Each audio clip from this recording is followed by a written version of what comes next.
So, good morning everyone and I welcome to you all a Radiance classes. Student आज हम radiance classes में आए हुए हैं जो कि ये साकेतपुरी लाइफलाइन हॉस्पिटल के जस्ट सामने हैं और आज हम रेडियंस क्लासेस के डायरेक्टर मिस्टर एसबी सर से बात करेंगे कि सर के कोचिंग में क्या क्या फैसिलिटी है और वहाँ पे कौन कौन सी तैयारी कराई जाती है. So welcome sir. Thank you for inviting me. और आज जो रेडियंस क्लासेस है पिछले 3 सालों से हम लोग बहुत ज़बरदस्त काम कर रहे हैं अयोध्या के अंदर. हम लोग IIT JEE, नीट और NDA और 7th से लेके 12th तक के लिए फाउंडेशन क्लासेस प्रोवाइड करते हैं. हमारा रिज़ल्ट बोर्ड्स में बहुत अच्छा रहा है, नीट में अच्छा रहा है, ठीक है, JEE में भी अच्छा रहा है. हमारे 2 स्टूडेंट्स जो हैं काफ़ी अच्छे जगह पे पहुँचे हैं, गवर्नमेंट कॉलेज उनको मिला है लास्ट ईयर, ठीक है. तो हम बहुत ज़बरदस्त काम कर रहे हैं अयोध्या के अंदर. तो अगर कोई हमें ट्रस्ट करना चाहता है बहुत ईज़िली कर सकता है. सो सर आप सर जैसे कोचिंग तो लगभग हर एक इंस्टीट्यूट प्रोवाइड करती है, तो आपके यहाँ ऐसा क्या अलग है, मतलब क्या डिफरेंट फैसिलिटी आपके यहाँ प्रोवाइड की जाएगी बच्चों को? Yes sir. हाँ, कोचिंग हर कोई प्रोवाइड करता है. तो डिफरेंट की अगर हम बात करें तो फ़िलहाल के लिए हम कोचिंगें जो होती हैं जो सेम फैसिलिटीज़ प्रोवाइड करती हैं उनमें बहुत ज़्यादा डिफरेंस नहीं होता है. डिफरेंस यहाँ पे हो सकता है, एक अनुशासन में हो सकता है, डिफरेंस स्ट्रिक्टनेस में हो सकता है, डिफरेंस क्वालिटी ऑफ टीचर्स में हो सकता है. तो अगर मैं 1 बाय 1 इन सब चीज़ों के बारे में बात करूँ तो फर्स्ट ऑफ ऑल मैं अपने टीचर्स के बारे में बताना चाहूँगा. मैं मैंने खुद ने बीटेक किया है, गवर्नमेंट कॉलेज से मेरा बीटेक है, एंड एमटेक किया है, वो भी गवर्नमेंट कॉलेज से ही है. उसके बाद फिर गेट क्वालिफाई किया मैंने, and I do job in a company, US based company. Then this is my startup. तो this was my introduction. Now जो हमारे केमिस्ट्री पढ़ाते हैं Priyanka ma'am, she is also a doctor, ठीक है ना. तो she is also having experience of 7 to 8 years. And our physics faculty Sandeep Mishra sir, वो भी इंजीनियर हैं, उन्होंने भी बीटेक किया. कोचिंग ऐसी लत होती है कह लो या कुछ कह लो कि अगर एक बार जिसको लग गया चस्का वो करता ही है. तो सर भी अब हमारे साथ ही जुड़े हैं, फुल टाइम जुड़े हुए हैं, और सर भी गेट क्वालिफाइड हैं. He has experience of I think 10 to 12 years. तो हमारी जो बायो की फैकल्टी है वो SP सर हैं, Shri Prakash sir. He has already experience of 10 years और वो ऑलरेडी नीट के बच्चों को बहुत अच्छा पढ़ा चुके हैं. काकादेव में पढ़ाए हुए हैं, काकादेव कानपुर आप लोग जानते होंगे. उसके बाद काफ़ी बच्चे उनके सिलेक्ट भी हुए हैं. इस बार वो हमें रेडियंस क्लासेस में ज्वाइन कर रहे हैं. तो हमारी जो तीनों फैकल्टीज़ हैं काफ़ी ज़बरदस्त फैकल्टीज़ हैं. सो बेस्ट फैकल्टीज़ हमारे पास हैं. This makes a difference. Another difference is हम लोग ना ऑफलाइन हैं अभी फ़िलहाल के लिए. और आई बिलीव दैट कि जो ऑनलाइन चीज़ें अवेलेबल हो पाती हैं, आपको ना क्वेश्चंस पूछना है, डाउट्स पूछना है, मल्टीपल थिंग्स आर देयर, कि जिसमें आप ऑनलाइन फेस टू फेस रहना आपके लिए बहुत इंपॉर्टेंट है. एंड जब तक आप ऑफलाइन टीचर के साथ इंटरेक्ट नहीं करते ना, तो बड़े एग्ज़ाम्स जैसे IIT JEE, नीट है ना, NDA, इनके लिए आप डेडिकेटेड नहीं हो सकते, मतलब आपका एग्ज़ाम नहीं निकलेगा. एंड ऑनलाइन क्लास लेने के बाद भी बच्चों को समझ नहीं आता कि उनका एग्ज़ाम क्यों नहीं हुआ, क्योंकि they are not thinking about the things which is went through, जिसके साथ वो गए हैं, मतलब उनको पता ही नहीं चलता कि उनके साथ हुआ क्या. तो ये समस्या होती है. इन सब चीज़ों में हम लोग बहुत अलग हैं, और आई थिंक ऑफलाइन ही जाना चाहिए सबको. अलग बात है कि हर कोई ऑनलाइन जा रहा है, हम भी जा रहे हैं, बट मेरा फर्म बिलीव है कि ऑफलाइन जो ऑनलाइन है वो इफ़ेक्टिव नहीं है. Sir one more question.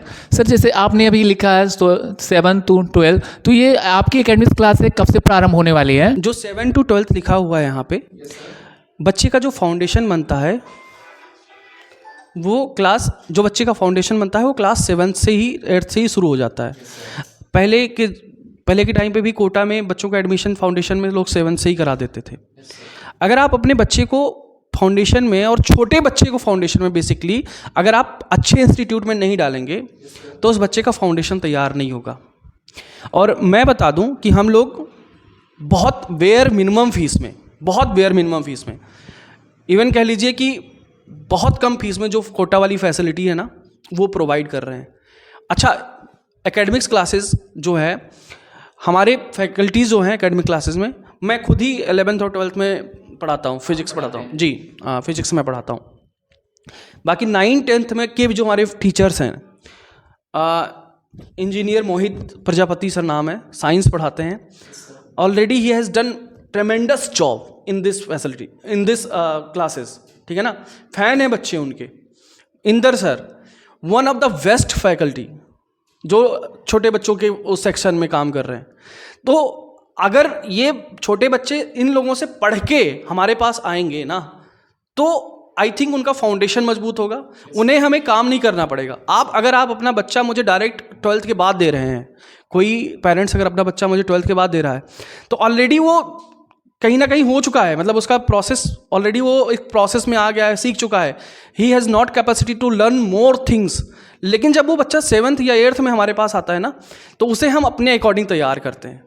तो एक अच्छा सा इंस्टीट्यूट ढूंढ के पेरेंट्स को करना चाहिए कि वो जब बच्चा एकदम न्यू एज में हो एक अच्छी जगह पे उसको डालिए ताकि वो एक फाउंडेशन बेस बन सके। फाउंडेशन मतलब होता ही है बेस, तो इसीलिए हम लोग बहुत अच्छे से प्रोवाइड करते हैं। और मैं बता दूं हमारा जो बैच स्टार्ट हो रहा है 7 to 12th के लिए, 10th और 12th का बैच जो है 20 मार्च से स्टार्ट हो रहा है, 20th of March से स्टार्ट हो रहा है। एंड बाकी जो क्लासेस हैं उनका बैच जो है 1 अप्रैल से स्टार्ट हो रहा है। और 1 अप्रैल से हमारा जेई और नीट का भी बैच स्टार्ट हो रहा है, जिसका पूरा प्रोसेस अलग है और एकेडमिक्स की पूरी प्रोसेस अलग है। सर जैसा कि आपने मतलब लिखा है लिमिटेड सीट, मतलब जैसा कि मैंने देखा है हर एक कोचिंग में वहाँ पे चाहे जितने बच्चे जाएं सारे बच्चे, बट आपने ऐसा क्यों लिखा लिमिटेड सीट? मतलब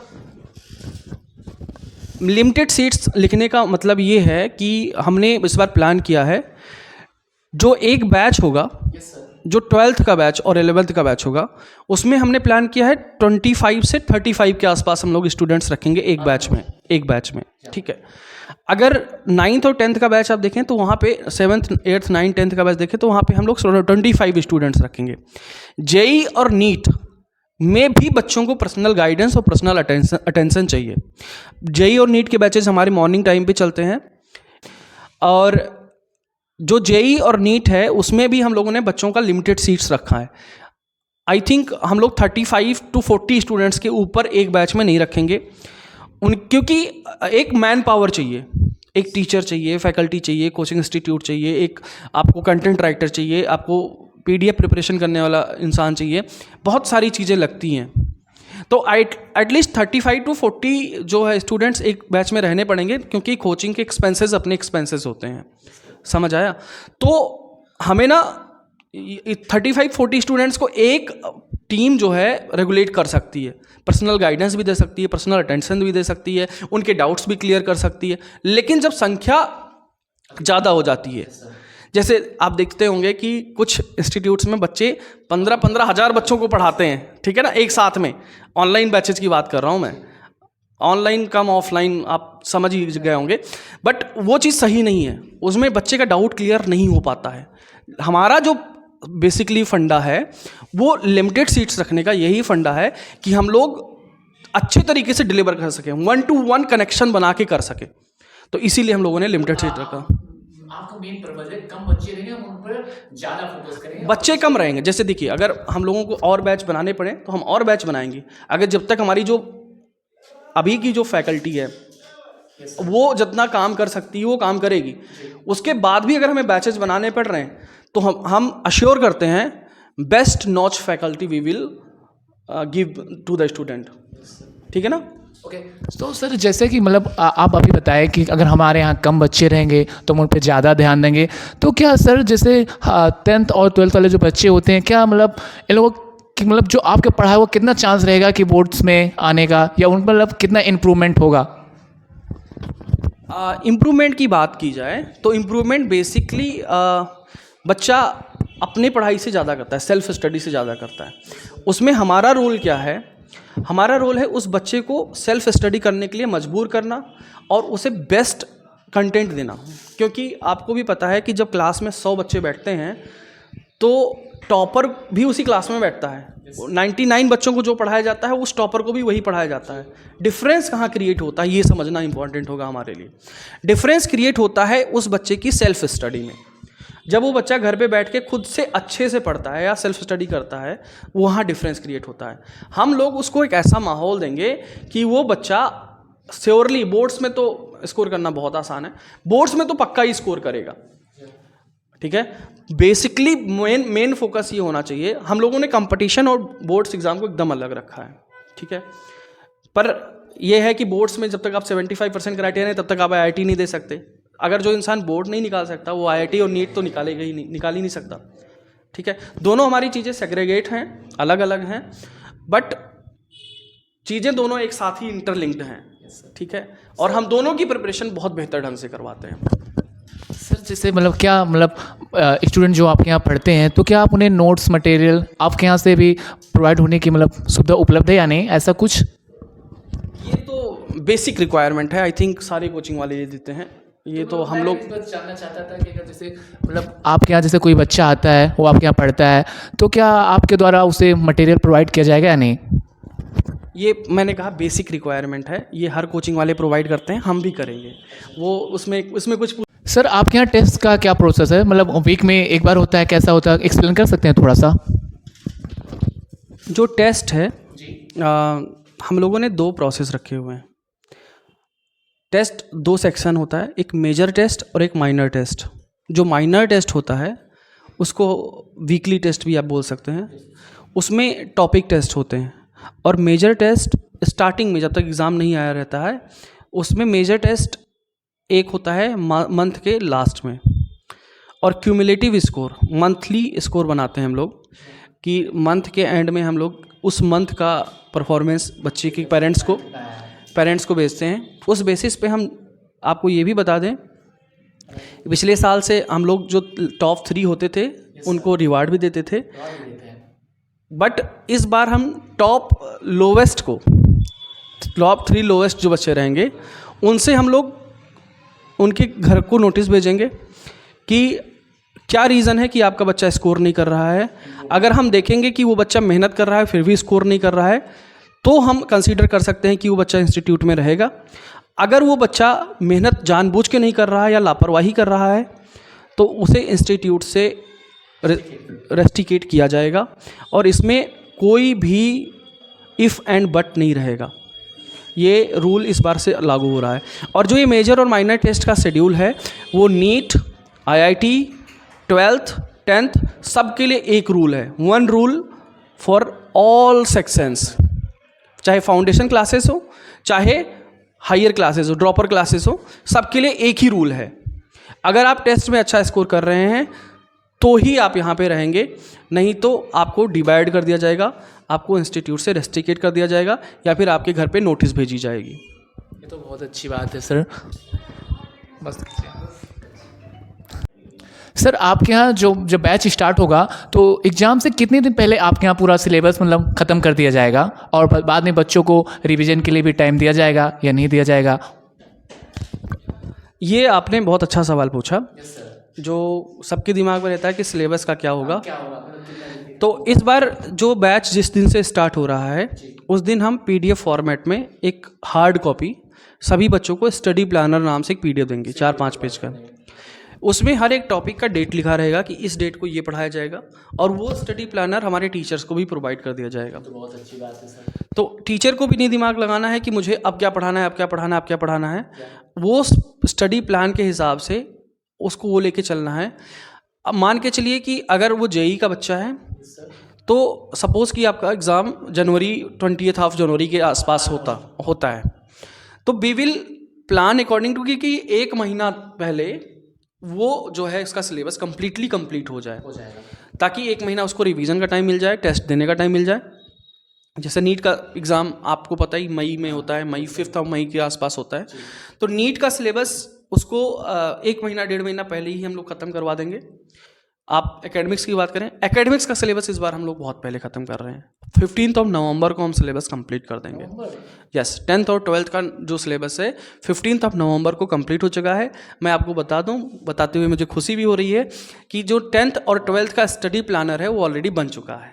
बहुत अच्छी बात है। तो ये जो है ये बहुत ज़रूरी स्टेप है हर एक। सर, अगर आपकी संस्था को कोई कांटेक्ट करना चाहे तो मतलब कैसे ज्वाइन कर सकता है? इस वीडियो में डिस्क्रिप्शन में हम लोग लिंक भी दे देंगे, नंबर दे देंगे, एड्रेस दे देंगे। वैसे नंबर तो यहाँ प्रोवाइड कर ही दिया जाएगा। मैं बता दूँ, लोकेशन बता देता हूँ, आपने बता ही रखा है लेकिन मैं एक बार फिर से बता देता हूँ। ये देवकाली बाईपास लाइफलाइन हॉस्पिटल के नज़दीक में रेडियंस एकेडमी के नाम से, रेडियंस क्लासेस के नाम से हमारा कोचिंग है।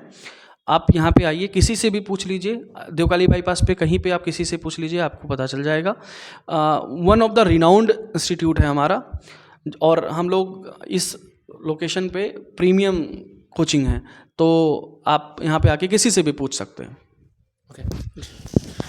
सो स्टूडेंट, अभी जैसा कि आपने देखा, हम रेडियंस क्लासेस के डायरेक्टर सर से बात किया। उन्होंने अपने यहाँ की सारी फैसिलिटी, उनके यहाँ कौन कौन सी क्लासेस चलती हैं, उन्होंने सारा कुछ बताया। तो जो भी छात्र या छात्रा कोई भी तैयारी कर रहे हैं किसी भी एग्ज़ाम की, तो जैसे लाइक NDA, IIT, JEE या एकेडमिक्स क्लास, तो हमारे दिए गए नंबर पर संपर्क करें। Thank you so much.